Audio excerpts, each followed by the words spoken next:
โอเพิ่มกรรมกับสวัสดีพ่อแม่พี่น้องทุกท่านด้วยนะครับวันนี้อยู่ในช่องก๊อฟชาแนลนะครับวันนี้ก๊อฟชาแนลนะครับจะพานะครับพ่อแม่พี่น้องทุกท่านนะครับมากินเป็นเมนูนะครับยำปูม้านะครับแล้วก็มีหมูยอใส่ด้วยนะครับตามด้วยผักนะครับก่อนอื่นนะครับที่เราจะเข้าไปรับชมนะครับก๊อฟชาแนลนะครับต้องฝากพ่อแม่พี่น้องนะครับผู้ติดตามใหม่และผู้ติดตามที่ช่องก๊อฟชาแนลติดตามไปแล้วนะครับก็ฝากพ่อแม่พี่น้องครับช่วยกันกดไลค์นะครับและกดติดตามกดกระดิ่งนะครับแจ้งเตือนให้กับช่องก๊อฟชาแนลกันด้วยนะครับเพื่อจะไม่พลาดคลิปวิดีโอใหม่ๆจากช่องก๊อฟชาแนลเป็นคนแรกนะครับพ่อแม่น้องนะครับท่านไหนนะครับที่กำลังทานข้าวเย็นกันอยู่นะครับเดี๋ยวเรามานั่งทานเป็นเมนูนะครับยำปูม้าแล้วก็ใส่หมูยอด้วยกันนะครับผมก็เดี๋ยวเราไปรับชมกันเลยนะครับผมผิดพลาดประการใดนะครับก๊อฟชาแนลต้องขออภัยกันด้วยนะครับผมมาเดี๋ยวเราไปเริ่มทานกันเลยนะครับครั้งแรกนะครับที่ก๊อฟชาแนลนะครับทานเป็นปูม้านะครับผม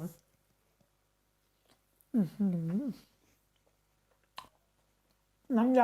ำโคตรอร่อยนะครับ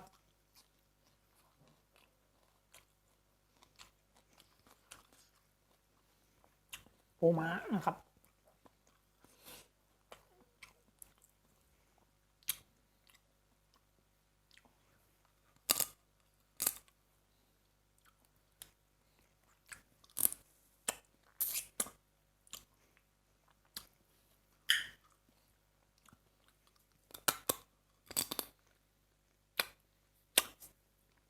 ปูม้านะครับก๊อฟชาแนลก็ต้มน้ำร้อนๆนะครับ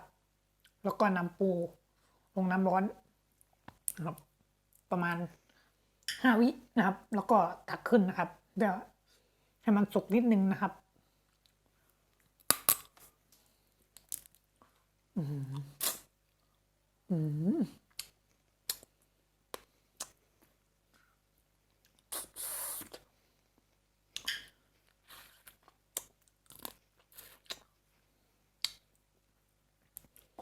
พ่อแม่น้องนะครับท่านไหนที่ทานข้าวตอนเย็นกันอยู่นะครับเรามานั่งทานยำปูม้าด้วยกันนะครับ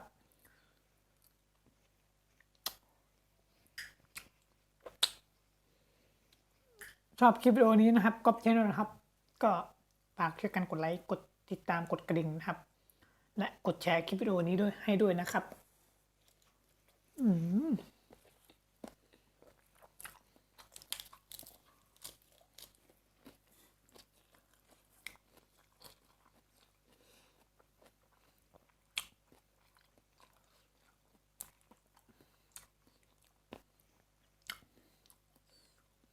ครั้งแรกนะครับที่กินปูม้านะครับ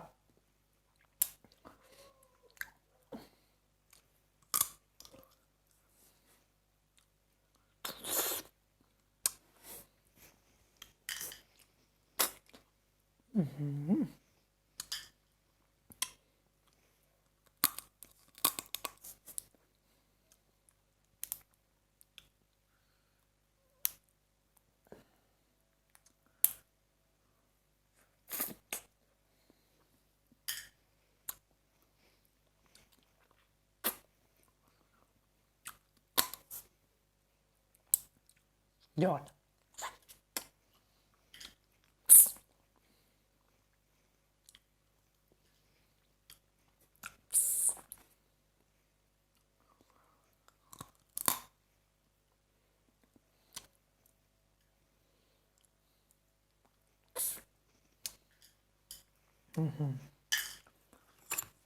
ซดน้ำนะครับน้ำยำนะครับ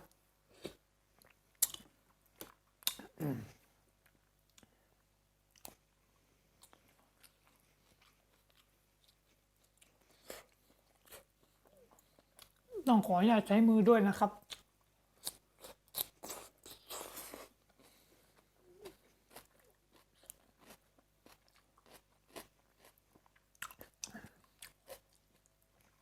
เลยนะครับ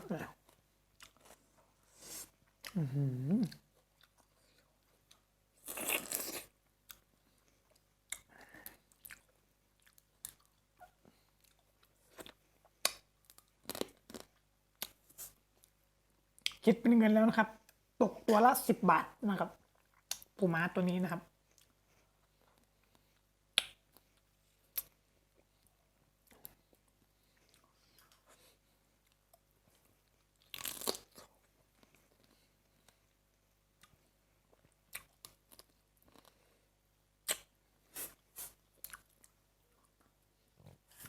เนื้อปูม้านะครับตัวเนี้ยมันจะมีความมันนะครับ ความมันแล้วอร่อยนะครับ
A few moments later.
โอเคสำหรับวันนี้นะครับช่องก๊อฟชาแนลนะครับก็ต้องขออภัยกันด้วยนะครับทานไม่หมดนะครับก็เยอะเยอะเลยทีเดียวนะครับผมก็ก่อนอื่นนะครับถ้าพ่อแม่พี่น้องนะครับท่านไหนนะครับที่ชอบคลิปวิดีโอนี้นะครับหรือนะครับมีความคิดเห็นนะครับก็สามารถพิมพ์บอกข้างล่างใต้คลิปวิดีโอนี้ได้เลยนะครับ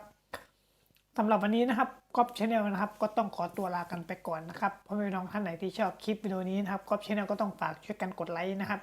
และกดติดตามกดกระดิ่งนะครับแจ้งเตือนทั้งหมด